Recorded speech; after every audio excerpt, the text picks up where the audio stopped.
seconds here, and I'm going to share the screen. Let me know if there's any audio issues while I'm getting this last piece set up.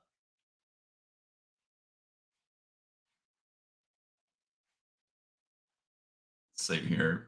I'm pulling up one other chart, and then I'll share my screen.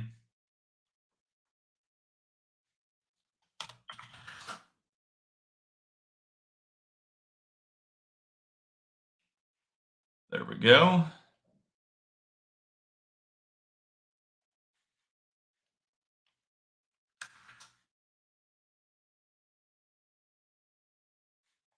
So let me see here.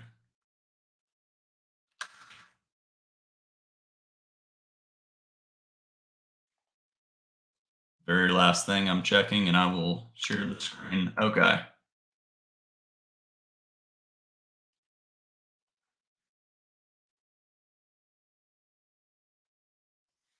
And as always, if there's any audio issues, please let me know. Or if anyone has any, if the quality doesn't look well. So let's kind of, this is going to be more of just kind of, I'll talk about anything trading related, trading psychology, the Brooks trading course. I would like to keep the methodology related to Al and the Brooks trading course. So, I'll answer questions about indicators, volume, but that is not something I really pay that much attention to. And, anything about the E-mini, Forex markets, happy to talk about it. So let's kind of get started here. So I'm going through some of the questions right now, and real quick before I do start, does the screen look okay? Is there any sort of, on my end, it looks like it's working just fine, but if there's any issues, let me know. So I'm going to start reviewing some of the comments here.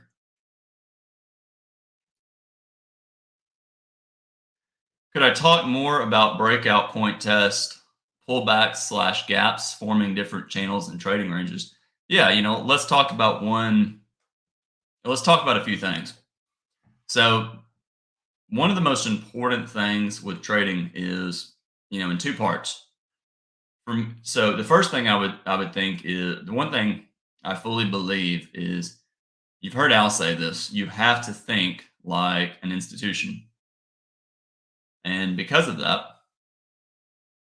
I want to stop sharing for a minute and fix TradeStation's flickering. You have to think like an institution. The reality is, nobody cares about, this sounds harsh. I don't mean for it to be harsh, but I think it's reality. Nobody cares about the retail trader when it comes to trading. And, because most of the trading is done by hedge funds and computer algorithms, and all they care about is probabilities. So support and resistance, that's all they care about. And in order to really get there and really understand markets, you have to learn how to think like an institution.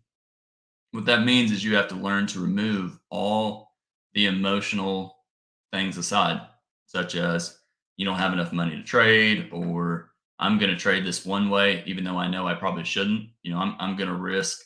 I've got a small account, therefore I'm going to risk, 4 or 5% per trade, just because. And one day when I get more money, I'll trade smaller. Everybody's tried that, and it doesn't work. It works for a little bit until it blows up in your face. So that's the first thing. And the second piece is to, be open to anything. Never, I always would hear people say that they don't want to think about scaling in because that's not something they would do. And I think that's a mistake. You have to think like an institution. And so to this person, uh, Darusho, I'm sorry if I mispronounced your name. They are asking about measured move projections and breakout point test. So let's look at a few of those. You'll just take the 5-minute chart of the E-mini to discuss it. Breakout points, basically, what is a breakout? A breakout is when the market goes above or below the prior bar. Strong breakouts, this is what I would write down. Strong breakouts trap traders. So they trap traders into being on the wrong side of the trade. So let's find an easy example. How do you view that? Well, the first thing I would do is I would think about, if I'm always trying to view, if I was on the opposite side of this trade, how would I be feeling? So let me turn on the bar counter really quick. Unfortunately, I've got to stop sharing the screen to do that, but we need a bar counter.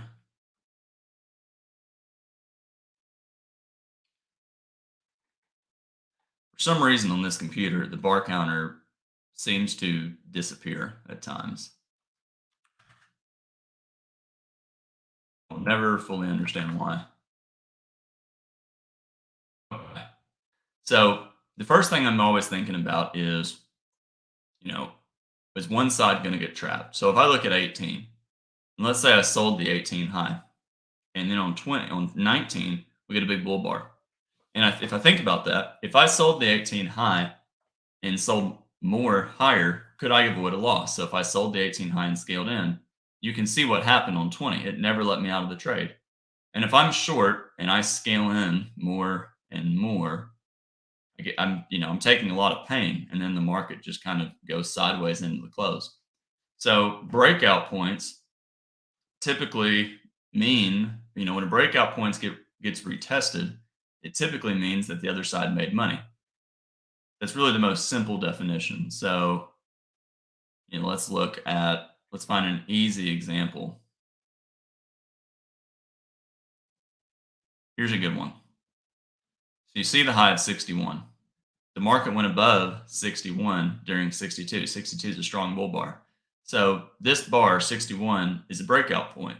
The market went above it and went higher. But a trader that sold above 61 and scaled in, look what happened during 66. They were able to make money, which means the breakout point closed. Often, when the breakout point traps a lot of traders, it'll typically have a second leg. That's why you'll see in Al's books, he will talk about how a breakout point will often get retested and have a second leg down.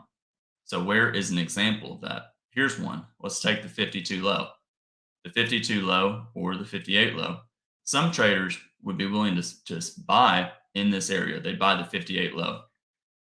So they buy the 58 low, and they're expecting a scalp. They're expecting the market to go down and reverse up. So in other words, they're expecting the market to fail and reverse up. And instead, we get a really big bear bar. If I'm a bull and I bought the 58 low and I bought more lower on 59, how am I feeling? That's not what I wanted on the trade. So I might be really quick to try and exit the trade. Maybe I just put my stop or my entry price. Maybe I move my target to break even on the trade, which is the 58 low. And 60 never let me out. And then 61, it's a bear bar. It never let me out. And then this pullback, what did this pullback do? It tested back to the 58 low. So all the traders that bought 52, 58, bought more lower, they were able to avoid a loss. And then look what happened later. We had a small second leg down. So the bears that didn't sell in this area, the 58 low, and the market went down. If I'm a bear and I did not sell here and the market went lower, I'm probably trapped out of the trade. So what am I going to do? I'm going to sell where the bulls are getting out of the trade, which is why we had a second leg down. That is in essence breakout points and, or gaps. But the most important thing is if you just look at a chart, most of the time, limit order traders make money, which means traders betting against breakouts make money. So I'm just going to go to a random day. Let's just go somewhere like, I don't know. I like to do this all the time, just pick a random day and just kind of go through it. So let's go to whatever the next day is. So look what happened. Traders sold the one high here, and they sold more higher on this bar. But I want to do one thing. Sorry for, again, turning off the screen. I was asked not to share this bar counter, so I've got to change some of the inputs. There we go. So you can see traders sold the one high, and they sold more higher during two. and it had follow through. So what are the bears going to do that sold the one high? They're going to want to buy back shorts back at the one high or near it. They sell more higher. They're going to buy down here. So what are the bulls going to do? The bulls know that they're going to want to buy as well. Traders buy and they'll scale in lower. And that's why we got a bounce. Some bulls buy the three low right here, this bar, and they scale in lower. What are they going to do? They're going to take profits back here. So if you really just look at a day, I mean, and you just kind of visualize, if you sold above this bar and scaled in, bought below this bar, scaled in, sold above this bar, scaled in, you're going to make money just repeatedly. Sold above here, scaled in higher, got out, bought below here, scaled in. But if you notice, bulls that bought the 10 low or the 11 low and scaled in, they're trapped. So right now, the market's deciding whether to close the gap and allow those traders out, or if the gap stays open and continues lower.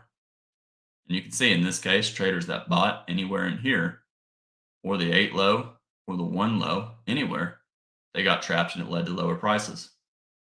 So I hope that answers that question. Let's see here. Take a look at some other questions.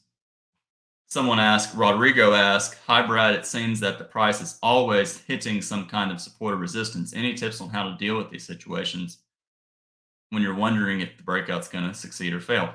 Yeah, the reason why that's actually kind of exactly what I'm talking about. The reason why it always hits those levels is because most of the time counter trend traders make money. So, the first thing I think one person has to really understand is limit order traders make money majority of the time. Counter trend traders, betting traders that fade breakouts, they sell above bars, they buy below bars, they're fading, the breakout of the bars to the left. They will typically make money on almost every trade. And that makes the market neutral. That's why most breakouts fail. Traders really have to understand that logic. And the next piece to that is traders have to understand that most sell-offs are buy vacuums. So what does that mean? Let's take a look over here. We had this strong rally and then this very deep pullback. Well, this sell-off may just be a sell vacuum test of this low down here or lower. And then we bottom here. Well, we had traders that got trapped that bought anywhere up here. And you can see those traders that bought and bought more lower. Look what happened on 67. 67 went up and it went above the 42 low right here and immediately sold off. So you could argue this whole rally is a retest of up here. And I think that's very important to really understand.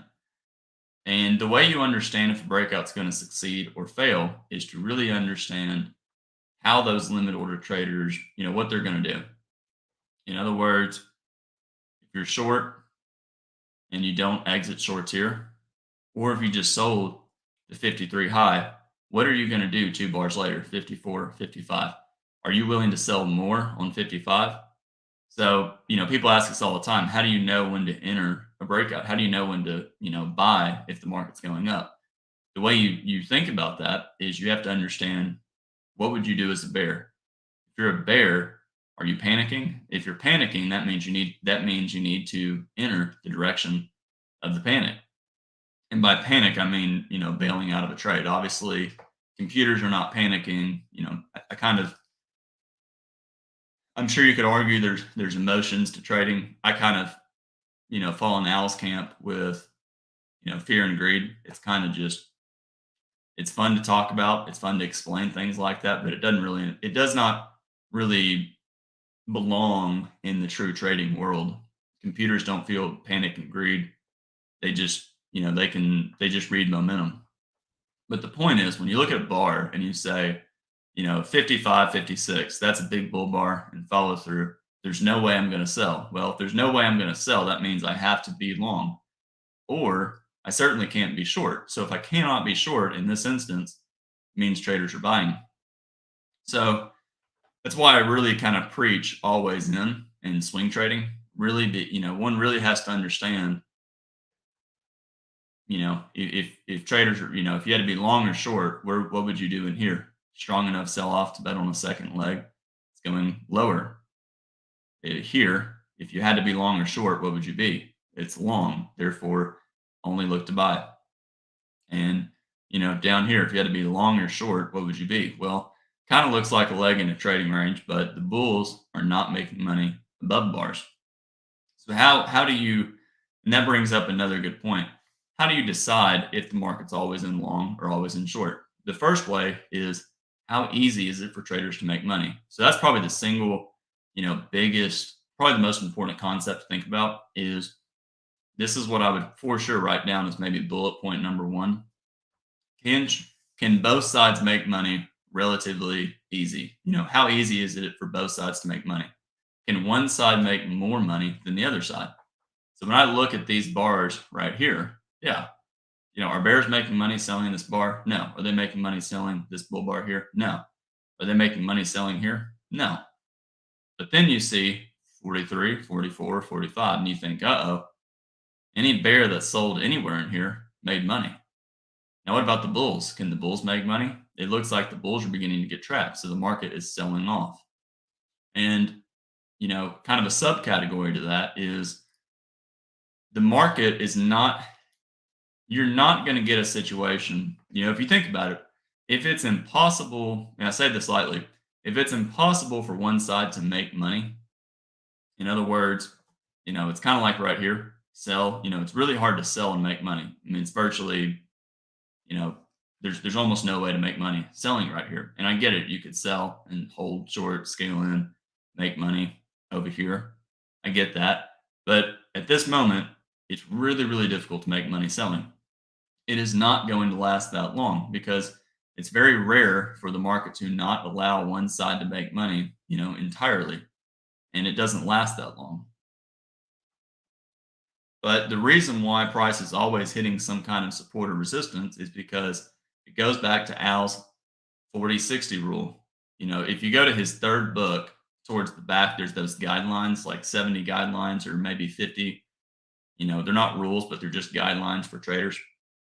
And one of the rules or guidelines is, it's something like an Alice. We live in like a Alice in Wonderland kind of world where, 60% is not always 60%, and like 40% is not always 40%. But what he's implying is, I believe he says 90% of the time, the market is 60-40. So what that means is 90% of the time, both sides, the bulls and the bears, can make money by structuring their trade. What that means is both sides can make money using a wide stop and scaling in. So aside from these bars right here, if the bear sells above bars, they can make money. If they sell here, scale in, they'll make money. Bulls buying below bars, they're making money. Same thing in here. So there's very few instances where one side cannot make money. And it doesn't last that long. Most of the time, the market will retest support or resistance. And the reason for that is counter trend traders. It's what I talked about here. It's, the same thing as, it's hard to make money here, but then you get this big bear breakout. And look what happened over here. If you bought the 22 low right here, look what happened several bars later. Traders buy the 22 low, they scale in lower, somewhere down here, and we go above the 22 low in this area. So bulls are making money. And I would kind of leave it with that. Any tips on how to deal with these situations when you're wondering if the breakout's going to succeed or fail?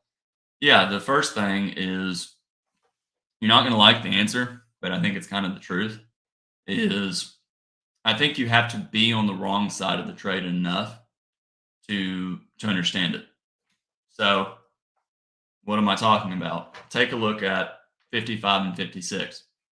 I think, if you're short enough times and you hold short during these breakouts and you just get crushed on the way up, you in essence learn how to deal with being short. And that is, you don't stay short, you exit the trade. Whenever you get burned enough doing dumb things, at least that's what's happened to me, you learn how to stop dealing with that. I think it's kind of the easiest way I would view that. So do you sell down here? You can, but if you hold short and it's a trading range, the market will retest the top. And that's another short little, tidbit I want to add. Another thing, you know, there's a few things I think that really hinder traders in the beginning just because they don't understand it. And that is the first one, and then I'll move on to another question, but this is what I'll leave it as.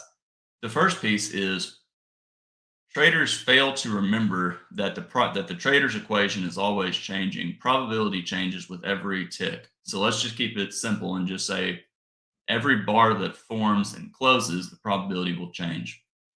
And if you think about it, when you have a bad risk reward, let's say one is a bad risk reward.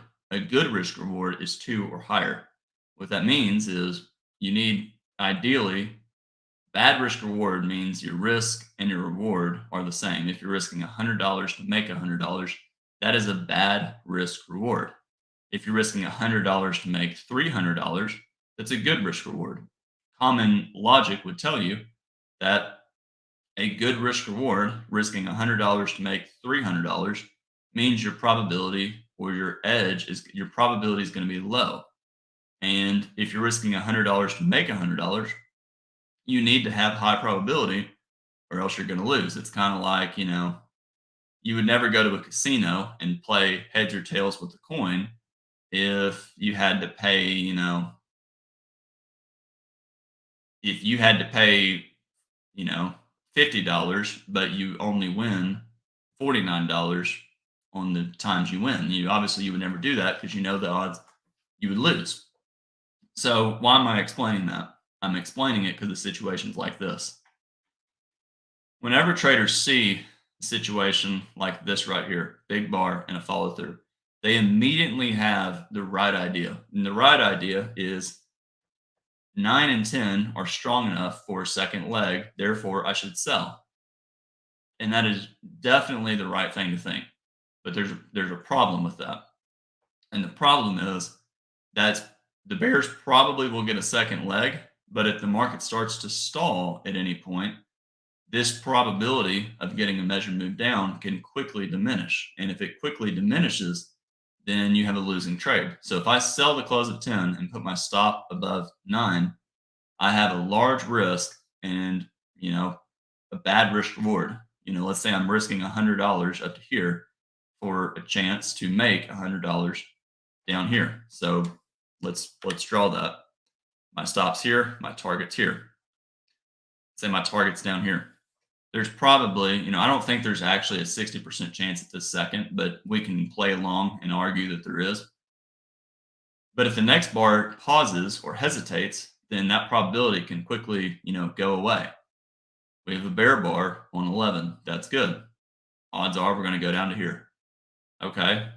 Maybe, the bodies are getting smaller. So maybe it's not, it's slightly lower probability, but it's 4 consecutive bear bars probably going lower. And then look, we have a big tail. Okay. Not bad, but not great. What do you notice about the sell-off though? The bodies are getting smaller. There's getting more and more buying pressure on the way down. And whenever this happens, what do traders do? They start buying back their position because they understand that the momentum is drying up. They don't want to pay a lot if the market is becoming more neutral. So when you have a breakout, usually the market is quickly gravitating towards neutrality. And then look what happened. Starts to go sideways and you get bull bar, another bull bar, another bull bar. Well, let's think about this for a second. What's the probability that the market is going to go from this close? So if I sell the bar right here, if I sell right here, put a target up here, what's the chances the market's going to go all the way down to here before it goes up? Can I say there's a 60% chance?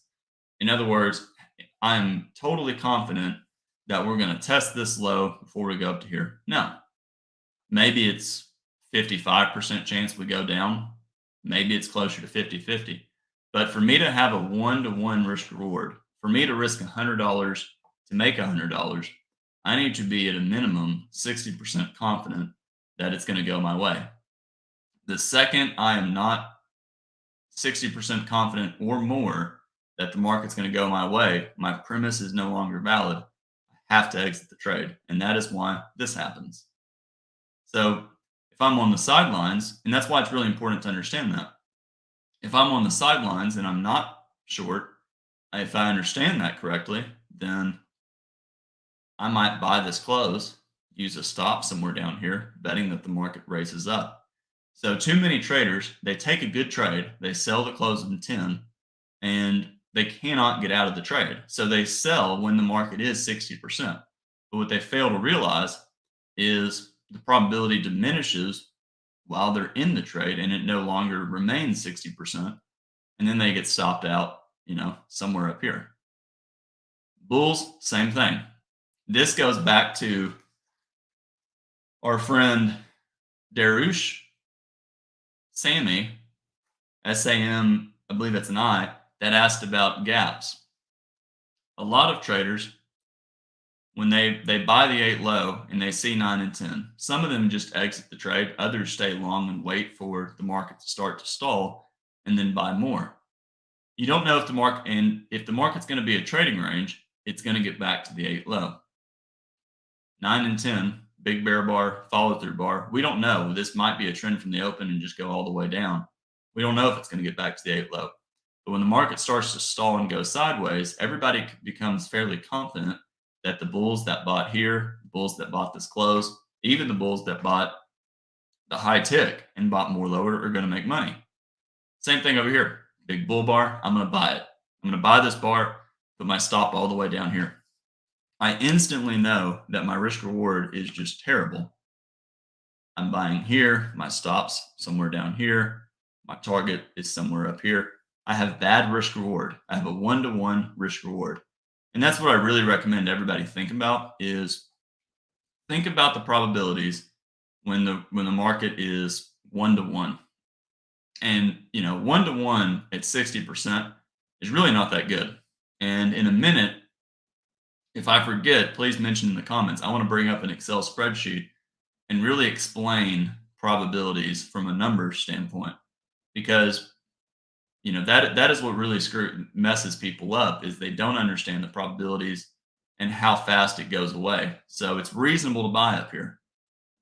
It is if you're quick to scalp out. But then you get this bear bar. The probability is no longer 60% that you're going up to here before you go back down to here. And the reality is it wasn't really 60% here. Maybe it was, but it's very subjective because there's bears that will sell down here and scaling higher, betting on a trading range. And what screws people up is what same thing I talked about selling here. They will buy up here and put a wide stop, betting on a second leg up, but they cannot exit the trade. When you see this bar, there's not a 60% chance you're going up to here before we pull back. And then it goes a little bit higher, and maybe it's here. Is there a 60% chance we're going up to here now? I don't know. We've had 3 pushes up. 1, 2, 3. And this is what screws people up. They can't get over this part right here. The market just goes sideways and sideways and sideways. Really deep pullback. And look to the left. The bear that sold here and sold more higher, and they made money here. Most of them would get out. But look what happened on 73. They made money. So that might be confusing. I'm happy to talk more about that later on. But that is an extremely, a really important concept to understand. 54, 55. If you buy this close and, you say 60% chance it's going to go up and the market starts to go up and then stall, you have to be very quick to exit the trade because if the probability diminishes, then that's a problem. And that's another thing to talk about. Al says 90% of the time, the market is this breakout is either a breakout in a channel or in a trading range. So if I'm long right here and my stop's down here at the 52 low, okay? There's a problem with that. And that is if the market comes down to here, there's probably more buyers down here than sellers. So look what happened. It's late in the day, but if a trader bought in this area and bought more lower, Look how it bounced. That is why in trading ranges, traders are very quick to exit when the momentum starts to dry up. Let me look at some other questions. I don't want to, again, it's kind of what I'd really like to do for some of these videos down the road is to kind of take a poll and then maybe whatever the most popular subject is to talk about, I could really talk about that one because I know everybody's at different places in as far as trading goes. So let me take a look here. I'm wondering about someone asked, wondering about the three books. If, is there any order recommendation to recommend reading them? Yeah. So let's talk about studying an owl and what's the perfect way to study. The first piece is there's no perfect way. The best way is just study. What I would recommend in a perfect world is someone should get the video course and really watch the video course. And what I mean by watch it, watch through the whole thing and then watch it again. And then on the third time, really start thinking about it. What I love to do, and I still do it to this day, is especially for the books, it's harder with the new video course because you don't always see the price axis and the time axis. And it's hard to tell sometimes what the market is. But if I can find the day, I'll often go to TradeStation and pull up that chart. So if Al's talking about, a small pullback trend in the video course, I'll try and pull up that same, day on TradeStation and follow along. But the first piece is you really have to understand the video course. And the first way, the first thing I would say by that, a good measurement is, can you talk about it? If somebody gave you the slides to that video, could you give a PowerPoint lecture over that concept? If you can, then you know it. If you cannot, you don't know it. Then the next portion is, can you find examples? Can you look at TradeStation? Can you look at can you look at charts and just start finding examples of triangles, failed breakouts, all those pieces? Then the books. I'd start reading the books. But the first thing I would do, really watch the video course, really learn it. Second thing, I would, for what worked for me is I would, I spent years watching Al in the trading room, every day, watching the video course, watching Al in the trading room over and over and over, just kind of endless.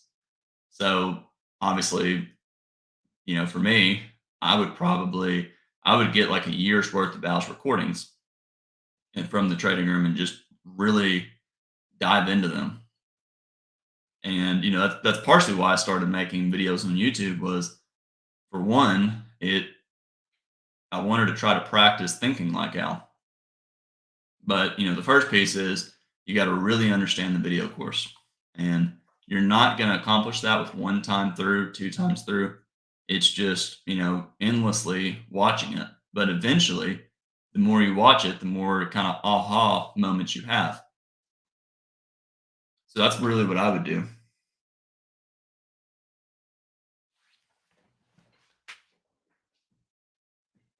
Let's see here. What else?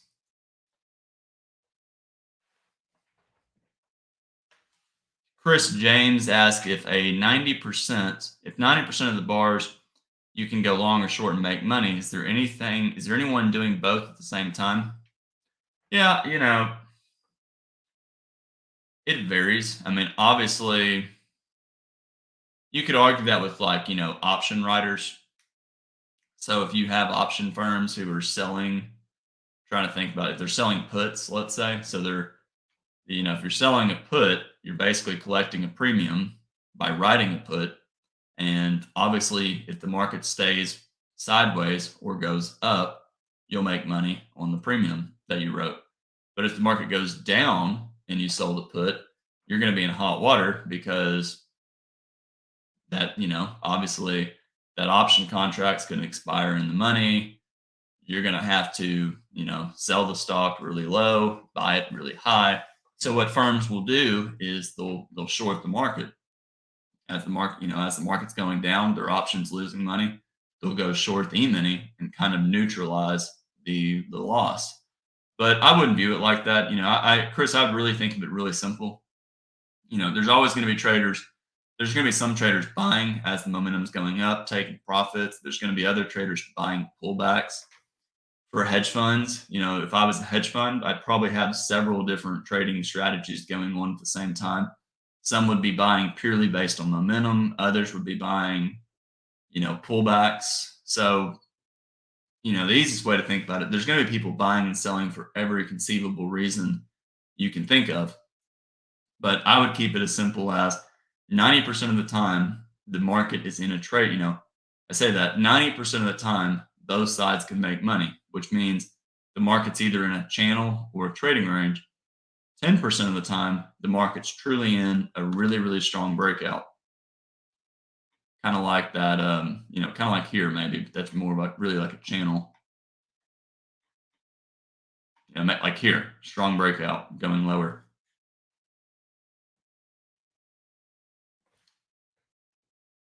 Raphael asked, how do you set a good type of stop order with its proper management for beginners to focus on? Do you advise more breakouts or reversals? I think the problem is when you're starting out, I don't know if there's necessarily, the best strategy from I believe is always in trading. So focusing on always in and trying to swing trade. So if you had to do anything, it's a buy above one, buy above two, stop below. Maybe you get out here, but what do you do here? And then clearly on 14, it's clearly a sell all the way down. But the problem is when you're starting out, there's so much to learn that, if you're betting on reversals, there's not a good strategy. And I really believe that you really need to understand a lot of sides of the market in order to make money. That's just reality. If there was an easy strategy, there was one strategy that was significantly easier than the other, then if I'm a hedge fund, I'm going to focus on that one simple strategy. And, it's the golden goose mentality. I'm going to focus on that one simple strategy and I'll make all the money I need. But that's not reality. If any of you that have been in the trading room for a long time, you've heard Al say this numerous times. And that is every day is going to do something that is difficult for traders. A bull trend day, small pullback trend, it's going to make it difficult to buy. Small pullback bear trend, it's going to make it difficult to sell.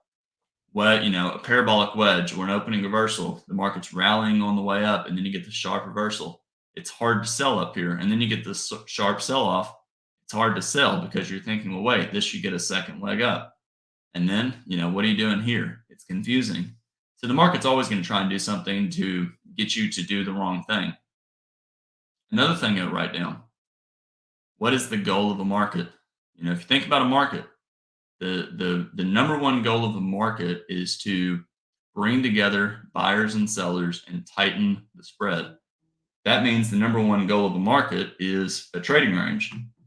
And if it's a trading range, then when the spread is wide, the number one goal of the market is to make it easy for bulls and bears to buy and sell at around the same price. So most of the time, the market's going to go sideways.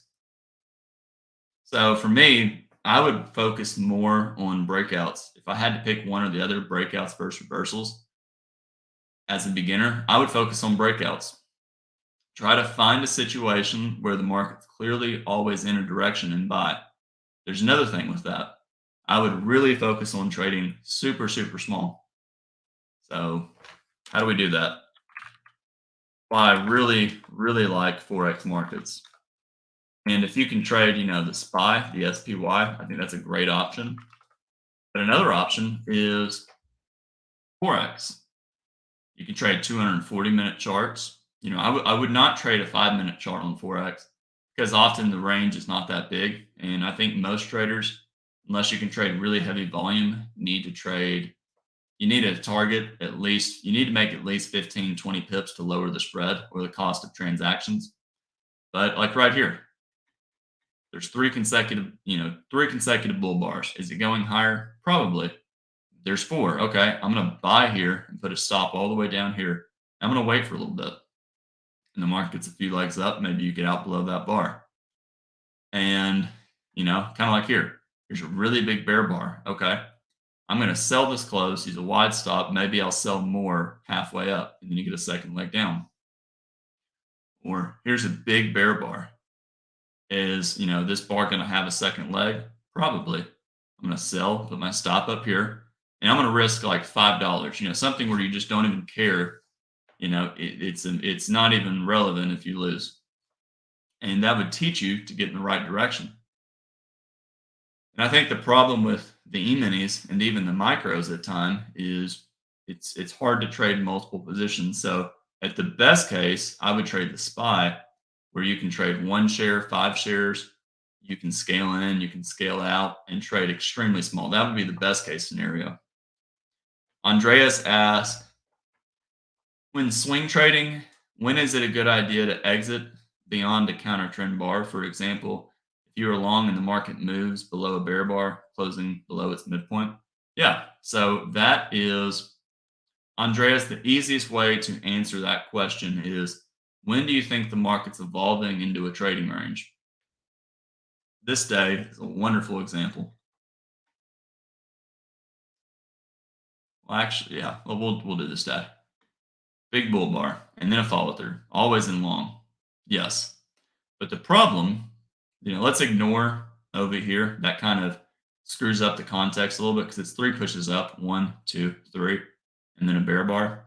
And let's say you just stay long, and then you get another bull breakout, and then you get a bear bar. And then you get another bull breakout, and then a bear bar. What do you know about reversals?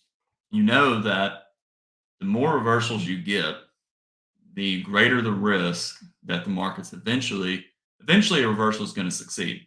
That's why wedge tops generally are successful. And the reason they're generally successful is because when you get one reversal attempt here on bar 3, and then you get a second on bar 6, then you get a third one, or maybe this is the third one and this is the fourth one, the probability is going to slightly increase as the market goes up. And the reason for that is more and more bulls are going to be convinced that it is going to be a leg in the trading range. Remember the market cycle. You get a breakout and a spike, and you get a pullback, and then you get a channel. Well, channels evolve into trading ranges. 70% of the time, you pick the number. So the majority of the time, channels evolve into trading ranges. And the trading range, we never know where the bottom of the range is. It's really kind of annoying. Give me just 1 second. I'd really like to delete those lines. They are not. Oh well.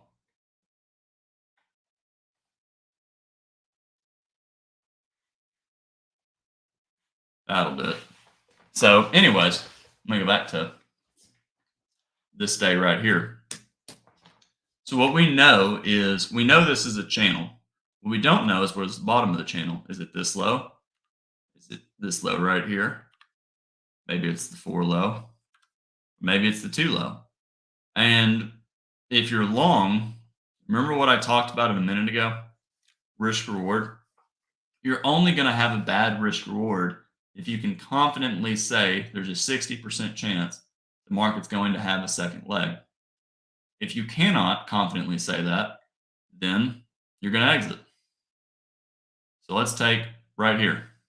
What's the probability that the market's going to go, you pick a distance. What's the probability the market's going to go from the 6 low to the high of 12? Is it 60% chance? I don't think so. To me, this looks like a leg in a trading range. Therefore, maybe it's slightly better than 50% that we go a little bit higher. Maybe it's close to 50-50. If that's the case, I'm not going to be long and put a stop down here. I'm going to tighten my stop. So what does that mean? Maybe I put it below 10 or 11. Okay. What's the probability the market goes to here? If I'm long on the close of 13 or 12, doesn't really matter. What's the probability the market's going to go up to here before it goes to here? Well, I still think it's closer to 50-50, but I could change the way I'm doing this. I could say, okay, I'm going to go for twice my risk. So I'm going to buy this close, put my stop below 11, and go for 2 times my risk. probably not unreasonable. But my risk is, my risk is good. I'm risking $100 to make $200. I'm probably going to get stopped out. That's why a lot of traders will exit below a bar because they don't know how low the market's going to go. Second leg traps, that's very common with, second leg traps. So here's a great example we had on Friday. We broke below the lows of yesterday. And if you were in the trading room, you heard me talk about this. It's reasonable to sell one, it's probably reasonable to sell two. But everybody knows this is a breakout to the downside if you include the gap.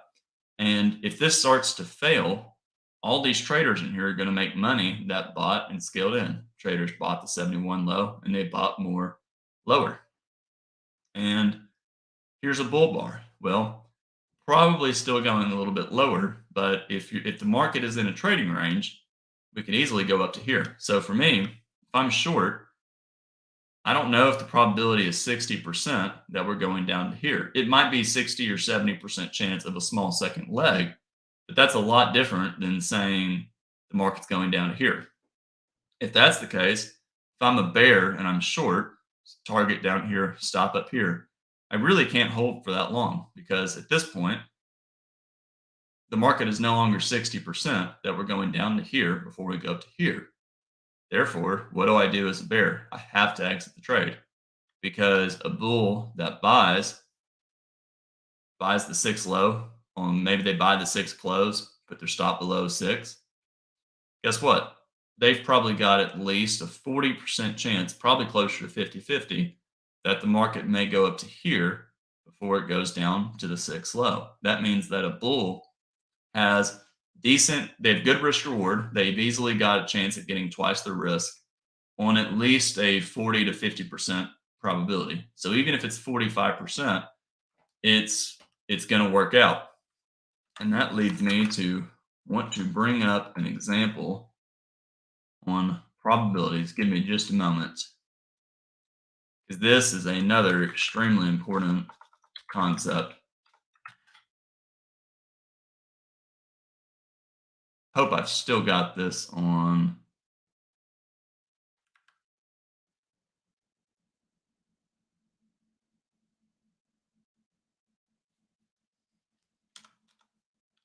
On this computer, and I believe I do.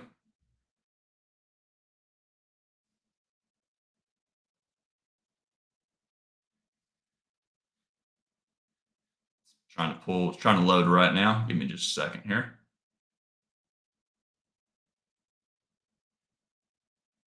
Here it is. I've shown this before. I think I've got a YouTube video on it on my channel somewhere, but it's worth talking about here. And let's share this screen.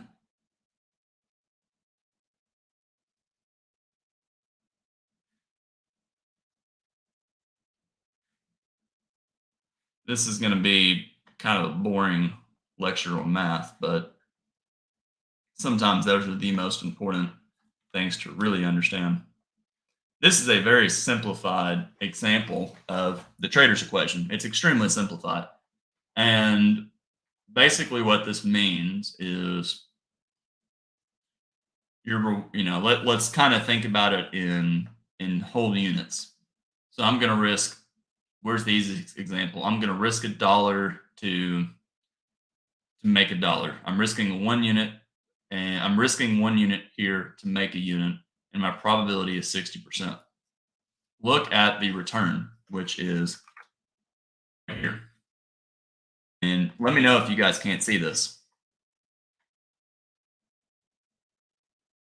By the way, you access the trading room by going to here, brookspriceaction.com, and there should be, I just put the link in, and there should be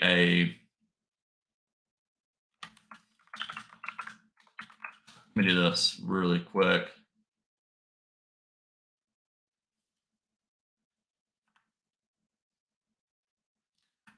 The website looks like this, and Won't let me copy and paste it. But anyways, there's people in here that can tell you how to get to the Brooks price action. So back to this spreadsheet. And what's really important about this spreadsheet is that you can see these are two different examples. And let's take these first two really quick. So I want to hide this, and I want to hide, let's say, this one. I want to talk about two scenarios. So let's give yourself two scenarios of trading. And let's say you only had two options. You can either go for 1 times your risk on every trade, or you can go for 2 times your risk. And if we think about it, again, quick little lesson. Reward, that just think about it as a unit. So I'm risking one to make one. I'm risking one to make two. So which one do you think is easier to achieve? Because you'll notice the return for both is the same. It's 0.2. So if I risk 1 unit to make a unit and I'm 60% profitable, on average, I will yield a 0.2. If I risk 1 unit and make 2 units and I'm 40% profitable, I will yield a 0.2. So if you look at this, you think, well, gee, it's the exact same. And that is true. But the difference is this 60% right here is already hard enough for most traders to achieve. And the problem is you need a higher probability than this to make it worthwhile, because 0.2, in other words, where I'm getting at is both of these situations are not that strong from a math standpoint of a profit. You want to have higher than a yield of 0.2. So that goes into these other two examples. What that means is you really want this scenario right here or this scenario down here. So now I'm going to hide these really quick. Which scenario would you rather achieve if you had to? And if you can't see this, guys, please let me know. If you were going to risk, let's say, you were going to risk 1 to make 1 to both to be 5. Which one of these do you think is easier to achieve? Risking 1 unit to make 1 unit, being 75% profitable, because that is actually, I mean, if you really want to cut down to the chase, that's what a scalper really needs to be at realistically day after day if they're truly going to scalp. And a lot of scalpers can yield better profit, be more profitable from percentage wise than this number. But I think this is the true target, not 60%.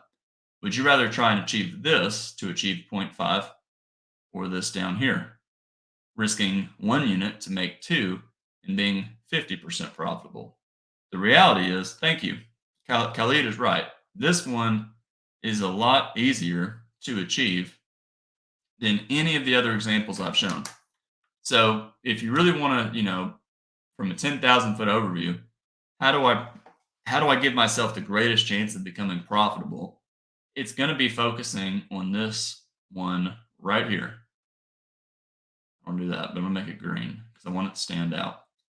This is the most important thing to focus on right here.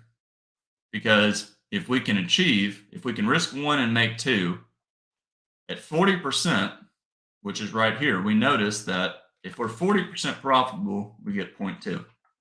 If we can even achieve 45% profitability, 0.35, 55, 0.65. If we're 50%, 0.5. Now, up here, let's talk about one more scenario. Let's talk about going for half our risk for a second. So this is what really people don't understand a lot, and that is going for half risk. Let's assume I'm going to risk $1. Let's keep it simple. Let's assume I'm going to risk $1 to make 75 cents. And notice how my return at 75% is 0.31. Let's go to 60%, 0.05. It's single-handedly the worst trader's equation or math out of all of these. So let's go to 70%, 0.23. So if I'm risking a third, if I'm going for a third of my probability or my risk, in other words, I'm risking one, I'm going for 75, percent of one. If I'm 70% profitable, I will yield just about the same as a one-to-one risk reward at one. Let's say if I go to half, I'm going to risk $1 to make 50 cents or $100 to make $50. 70%, I'll lose money after commission. 80% is the same scenario as risking one-to-one at 60% probability. If that doesn't make sense, please comment in this chat here because this is extremely important. The amount of people, that's why scalping is so difficult because if you're risking, half, if your reward is half your risk, you've got to be in the 90% camp to even make that worthwhile. And then a lot of traders, I think a lot of scalpers still try and get close to one times the risk. So all in all, I really think traders should focus on this one right here. Try to structure trades where your risk reward is 2, your risk is, maybe 1, your reward is 2, and try to get to 50%. If you can do that, you're going to be in a lot better standing than the others. And the more you trade, the better you'll get at scalping. I don't get it. How do you determine the percentage risk? Well, that is the problem with trading. And actually, Daniel Forte, you bring up a very good point. And let's talk about that for a minute. Because what this person is asking is, how in the world do we, how do we even know what the probabilities are? How do we know these probabilities right here? Well, you start to get better at you start to get better at understanding probability the more you trade. So that's the other problem. You need to be accurate with your reading of price action to even know the probability.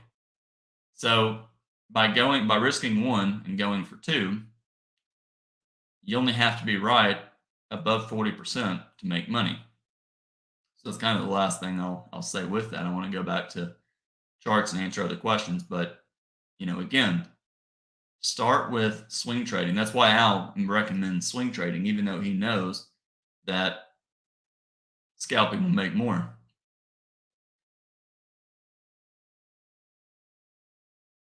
Okay, so let's look at some other questions here.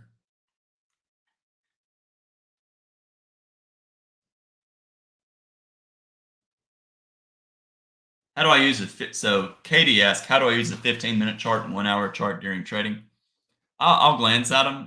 The most important thing is to look at the chart in front of you. It's helpful to look at a 15-minute chart. 15-minute charts are great whenever you have a kind of small pullback trend. So let's find an example. It's great for situations like this. We have a big rally right here on March 31st. If I go to March 31st here, it's a very tight channel. If I go to a 60-minute chart on March 31st, it's 3 consecutive bull bars. 3 consecutive bull bars, expect a second leg. So if I'm looking at a 60-minute chart, I know 3 bars on a 60-minute chart is a lot of bars on a 5-minute chart. That's how I really view that. But again, you only need one chart. I do not. I use this. I'll use this chart for the trading room, but often I'll just have whatever chart I'm looking at. Let's find some other.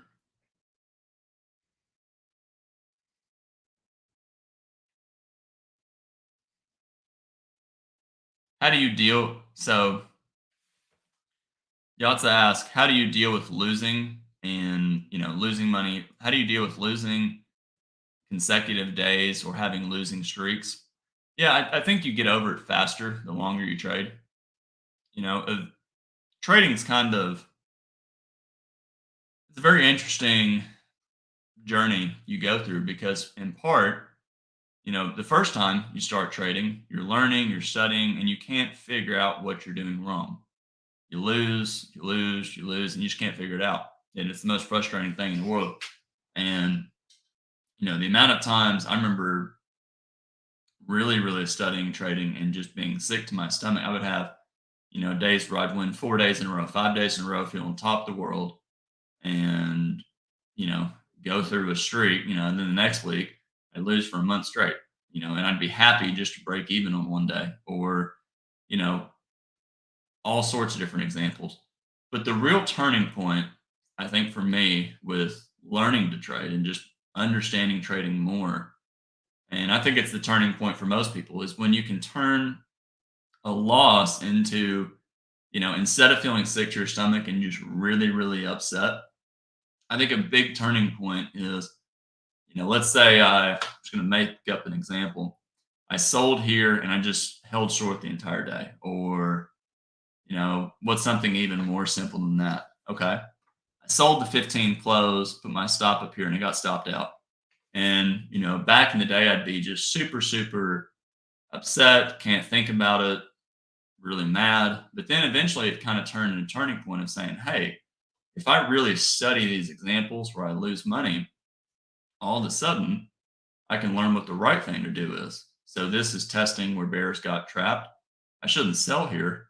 I should wait for a second leg and buy. So, the I think the great thing about losing trades is it's one more opportunity to learn how to do the right thing. For the longest time, small pullback trends used to just crush me because I would fade all the time on a small pullback trend. And finally, I just started to realize I really, for lack of words, suck at small pullback trends. I got to figure out a lot about small pullback trends and I got to print out a lot of charts and just stare at it forever. And so the great thing is the longer you trade, you start to learn what your strengths and your weaknesses are.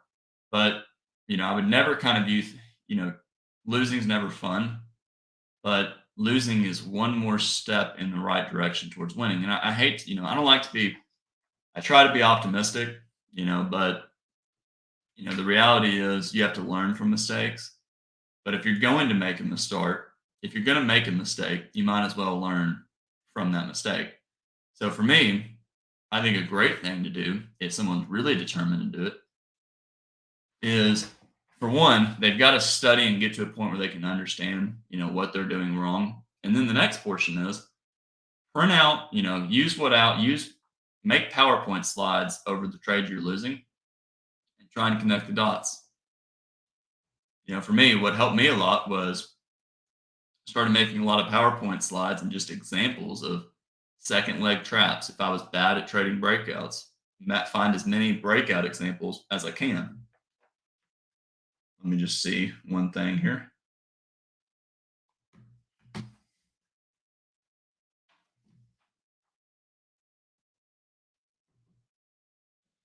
Got to check something. What's the best EMA to use on a 5-minute chart? I just use a 20 period. What are the averages that Al Brooks uses on daily time frames? Yeah, it's right here. It's 50-minute. One's a 50 SMA simple moving average.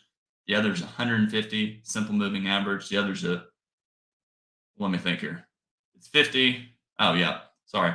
One's a 50-day moving average, simple moving average. The other's 100-day simple moving average. The other's 150 and 200. That's what these are right here. Hi, Brad. I struggle to understand triangles even after reading Al's books. Can you explain the significance and how to handle them? Yeah, I will. Give me like 30 seconds. Give me 30 seconds. I'm going to get some water and I will be more than happy to explain triangles.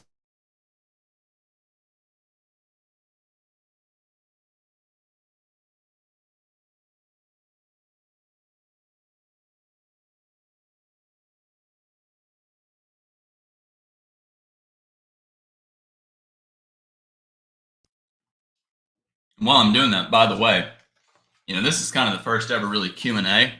But what's great about this is all these comments in the chat. I'm going to review them and try and draw conclusions over great talking points for the future, and really kind of make this more into some lectures. I think they could be really helpful.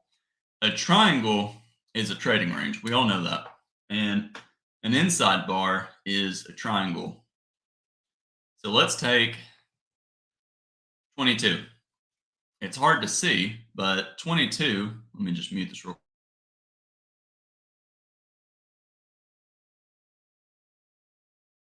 22 is an inside bar. An inside bar is a triangle. And a triangle is when price starts to contract. So here, price is contracting. Price is contracting right here. Really hard to see, but it's there. And 22, price is contracting as well. Where did 22 go? There it is. And it's a small bar. So what does that mean? That means that the range is getting squeezed and it's probably going to break out soon. For a triangle to form, you have to have it's in a trading range, which means you're going to have a bull trend and a bear trend. And what does Al say about trading ranges? They're generally neutral, which means generally close to 50-50, but the bars to the left give significance to it. So, I talked a lot about this, I believe, in the trading room over the past week. I think I know I did on Friday pretty frequently, and that is inside bars. An inside bar is a triangle, and an inside bar is a high one. This bull bar is a high one buy. And in general, high ones are not great bars to buy unless they have trending behavior. That's kind of like saying we have find a good example. Here's a triangle. Here's a tight trading range. Well, why not buy above these bars? Well, it's really not that sound of a thing to do. And the reason is it's following consecutive attempts to rally. And remember what we said over here? How someone asked, when do you know to get out below a bear bar?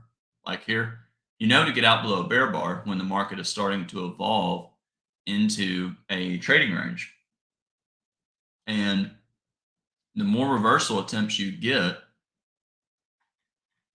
in a move, the greater the risk of the market reversing. So, reversal attempt, another one, we break to the downside, and we go more sideways. So, for me, a triangle, I'm assuming the probability is 50-50. And if I'm assuming the probability is 50-50, that means I need to have a good swing trade. So let's go back to that Excel spreadsheet for a second. Okay. Al says probability is 50-50. So maybe here's a triangle. Maybe I buy above 18, my stop below 18, and I'm just going to go for twice my risk. And I make twice my risk right there. That's why the market pulled back.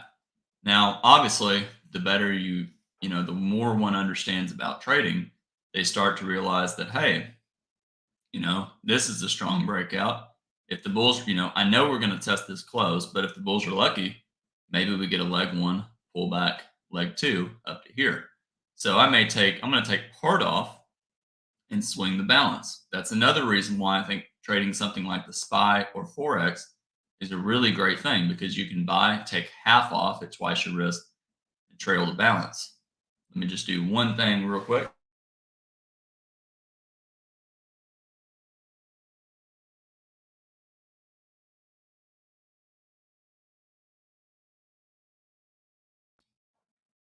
So I hope that answers the question on triangles. But a triangle, trading ranges, when a trading range gets really tight and starts to contract, it increases the odds. It's kind of like a balloon popping, and the balloon popping is the breakout. There's going to be a breakout up or down. And the reason is the tighter the range gets, the higher the chances of a breakout. So let's find an example. It's kind of like this. Here's a really tight trading range. You're going to break out up or down. And the reason for that is The tighter the range, the greater the chances everybody gets trapped up or down.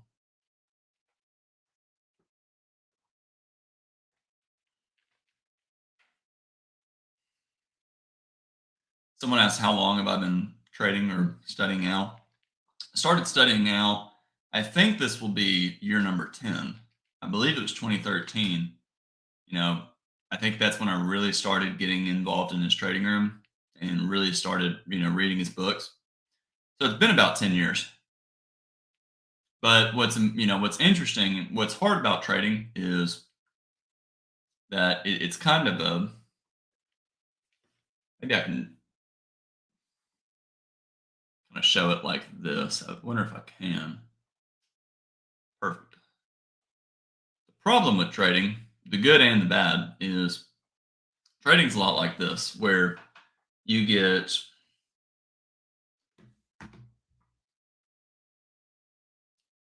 here, let's say there's a graph, and this is,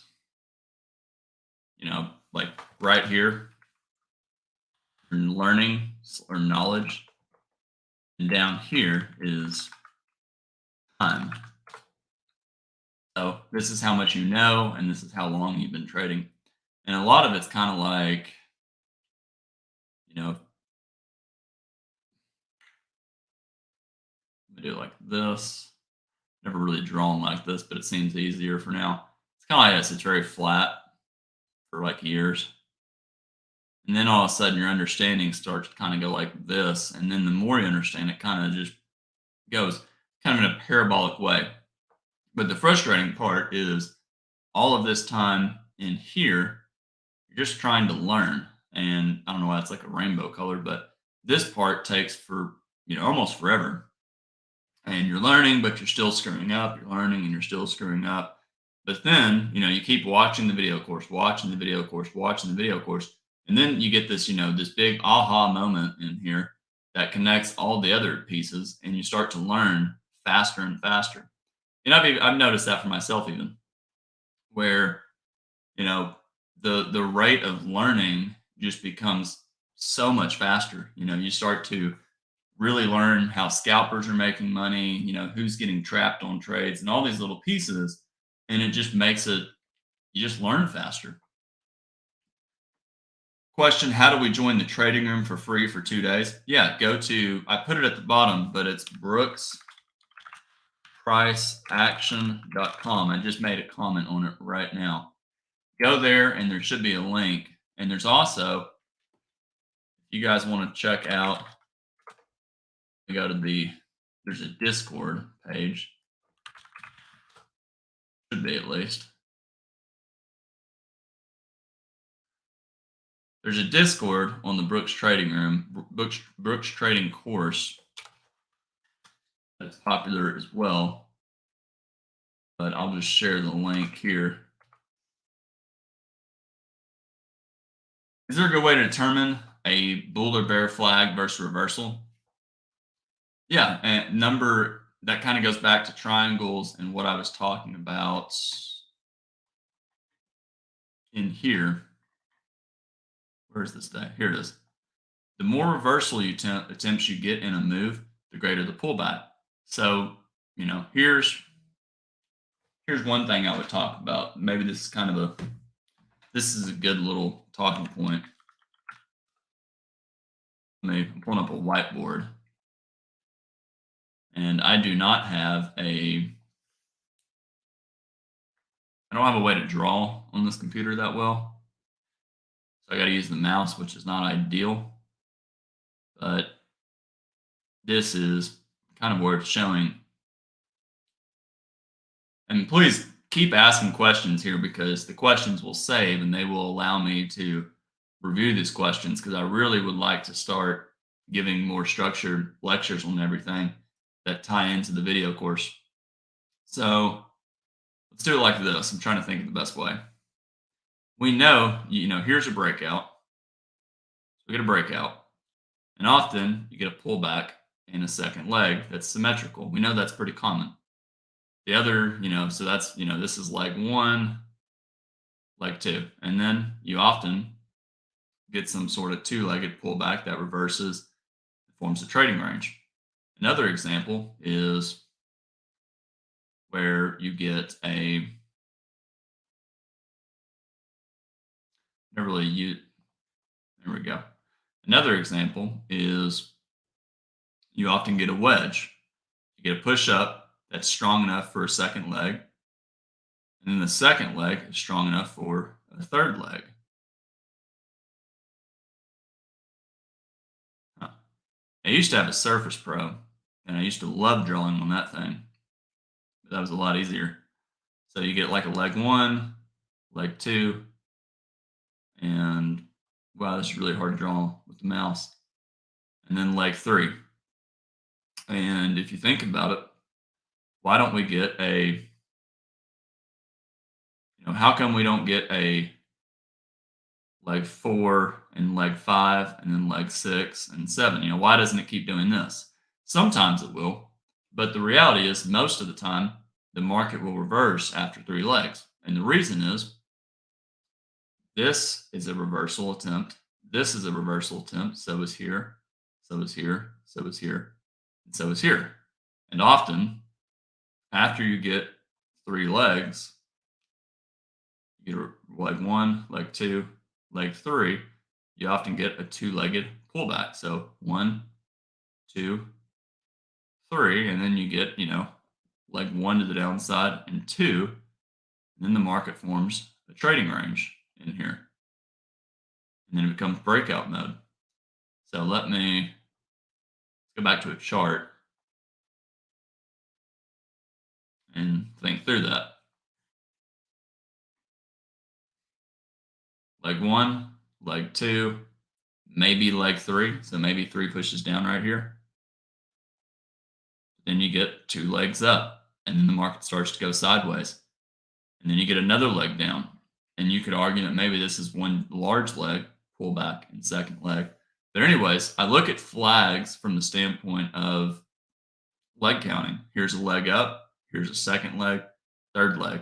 Bears sold in here. They sold more here. Good signal bar on 56. If we break to the upside, I know bears are going to sell more. And the traders that sold to 56 low are going to make money. So what I mean is if I'm a bear and I sell below 56 right here, and I sell more above the bar, assuming I didn't take profits here, I sell more up here. Look what happened on 63. It allowed me out. But, leg counting is a topic I definitely want to cover more in detail because that is a rather challenging topic to understand and also just a really, really important topic to understand. So I will definitely cover that more. Can you explain low ones, low twos, high ones, and high twos? I am a little confused at seeing them on the chart. Yeah, low ones, in general, low ones typically fail because it's within a trading range. So strong low ones are great in strong trends, strong breakouts, but they're fairly weak in, they're not ideal in trading ranges. And the reason is typically traders wait for two-legged pullbacks. So here's a good example. We have a bar and then another bull bar. And then in bar three, it's a bull bar. And, technically speaking, bar five is a low one. It's the market, traditional leg counting, the market, you're getting a sell off and then the market goes above a bar and then it sells off. And this triggered a pullback above bar four. So bar five going above bar four triggered a pullback and then bar five went down. So the resumption, low one would be the end of the first pullback. But this is where, markets are fractal. And, this is another thing. I'm stealing a term from Ali Afshari, but if you listen to him, he often says that, you have to have imagination with a chart. And what he means is you have to be able to understand what other time frames look like. So bar four is a tail, but it's sold off and reversed up. So that means on some time frame, there's a bull bar where the low is this bar and the rally on this tail is a bull bar. On another time frame, the market went down and went all the way up to bar 5. That's a breakout. You typically every move typically has a second leg. So that means this low 1 here on 5 is a pullback from this breakout. But more or less, what I would kind of view it as is low ones are typically weak. They're not, they typically fail unless the market's in a strong breakout. 26, 27, 28, strong bull breakout, pull back on 29, bulls went higher. High one buy on 12, but top of a trading range, it may fail and lead to lower prices. You have this high one, but it's following big bear bars. A lot of traders use the high one to exit. But anyways, I will talk more about high ones and low ones and high twos and low twos. But that is going to take, an hour. And I'm going to save that for another time. Uh, Al said he lost money for 10 years. Someone said, I hope it doesn't take me that long. Yeah, I think, the hard truth, if you want to trade purely discretionary, it's going to take a long time. But, I think that is, it's definitely worth it. For me, I think too many people, everybody's kind of seen the picture of, it's always circled the internet, but it's the picture of a person is, if I can just pull it up,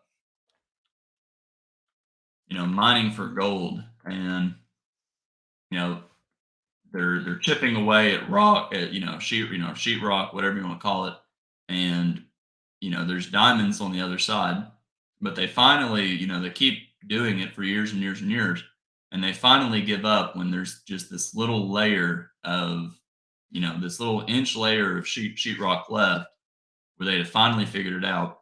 So for me, I guess one way I always think about trading is I've been doing it for so long at this point that a few years into it, my mentality, which I don't know if it's the best mentality, was I've already spent so long studying this that I might as well keep studying it. I mean, I don't want to waste 2 years of my life, 2 or 3 years, or 4 or 5 or 6 at this point. And, for me, 10 years later, I've just gotten to learn so much. So the way I look at it is I think it's really cool that, how much could I know in 5 more years from now, where I'd have been studying, if I've studied out for basically 10 years, where will I be at in 15 years, 5 years from now?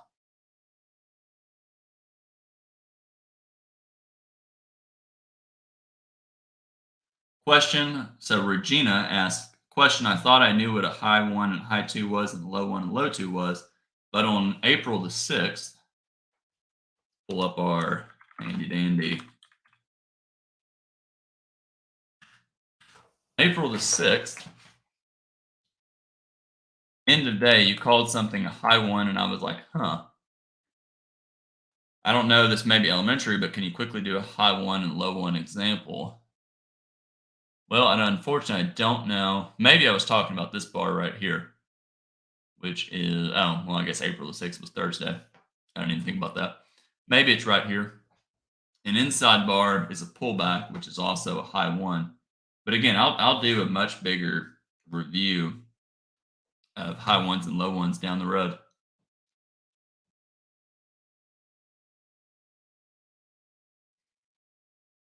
Being a zero sum game, who is losing money when institutions win? Well, again, I think that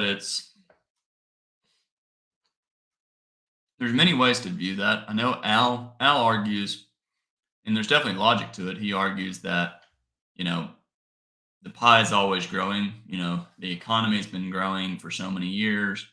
Therefore, everybody can kind of make money, at least institutions. But yeah, I mean, if you think about it, if the if the world economy contracted, if there's 200 institutions and the assets that those institutions can use contracts, then somebody's going to go out of business. The way I see it is most institutions, they're trading profitably. Therefore, I don't agree with the whole I get you can argue that retail money, institutions take all the retail traders' money, but institutions are trading at such large volume that yes, I mean they are, Goldman Sachs is going after America, Bank of America is going after JP Morgan, BlackRock is going after whoever, and someone's going to go out of business. SMB or whatever the bank was in Silicon Valley Bank in California went out of business. So there's all sorts of examples, but the way I see it is bulls are buying aggressively. They start taking profits up here. Bears start selling aggressively, trying, betting that the market's going to pull back. Bears are selling aggressively. Then it gets back into an area where bulls want to buy. So bears start buying back shorts. The bulls start buying aggressively. There's just so many ways that traders can make money.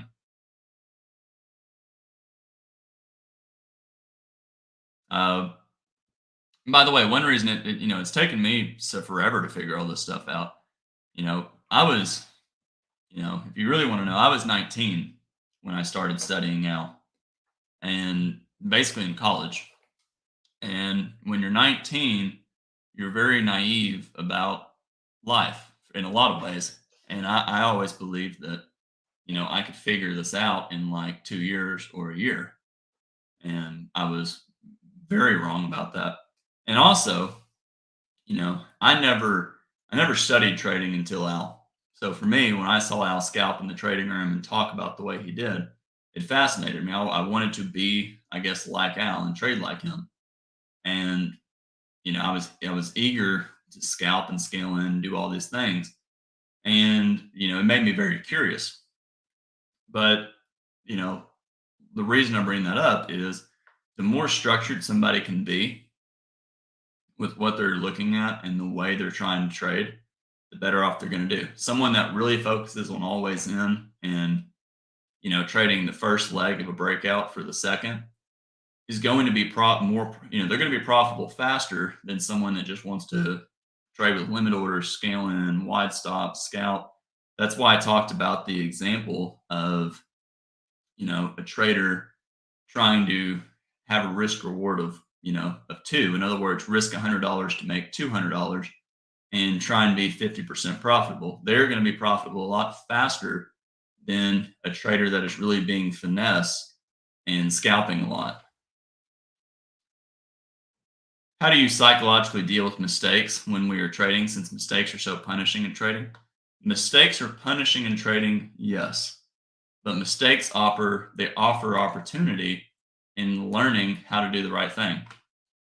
And again, I can just, the one thing I learned, counter trend trading, how do you learn when traders get trapped? Well, in one of Al's video courses, it might be the old one.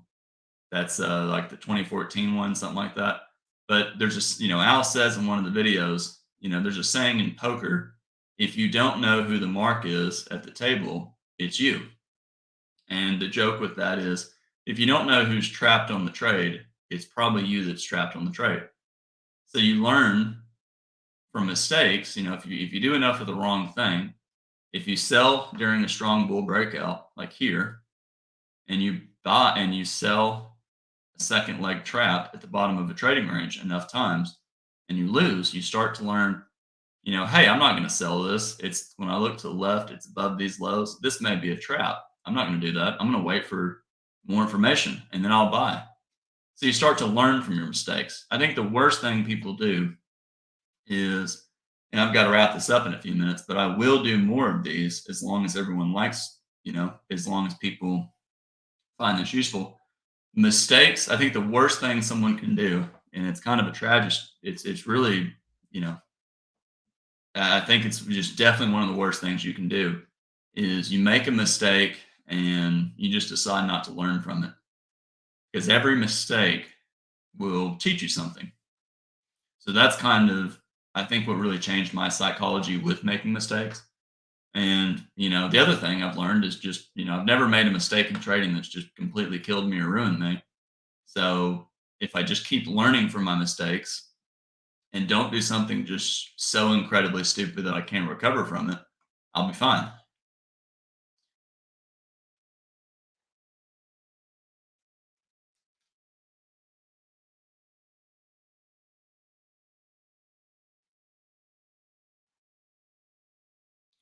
Jonathan asked, whenever myself or Al talks about the previous day's high, is it just trading hours or can it be the outside hours? Yeah, I mean, Al, I mean, this is basically the exact same setup Al has in the trading room. And I did that to try and I want to make it as consistent as possible to the way he's showing it, just to make it easier for people. Daily chart, it's the same one Al uses. It's the dot D. So for me, I'll draw things on here, 4,000. For me, I'm always looking at the day session. Sometimes I'll look at the Globex, but I'm going to trade the day only because I like that. I like trading, I like trading the stock market hours. So I like the bar opening at 8:30 and then close at Central Time and then closing at 3 o'clock or 3:15. You could trade the Globex. So for me, when I'm in the trading room, I'm drawing yesterday's low, being the day only version, 81 bars of the prior day. And same with the high.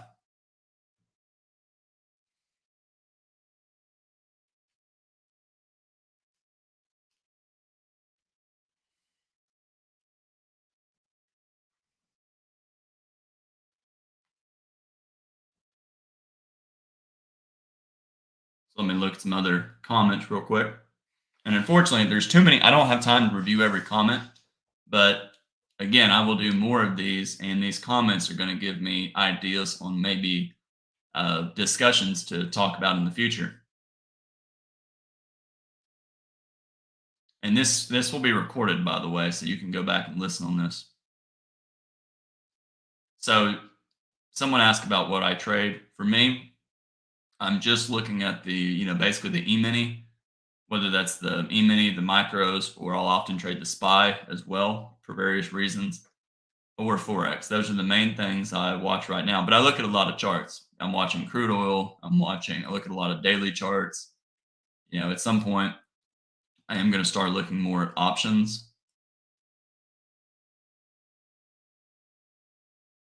By the way, it's not that I don't have low self-esteem because I'm not looking at the camera. It's for one, the camera's way above me, and this is a discussion about trading. Therefore, I'm going to read the comments and talk about a chart. And I can't look at a camera if I'm looking at a chart.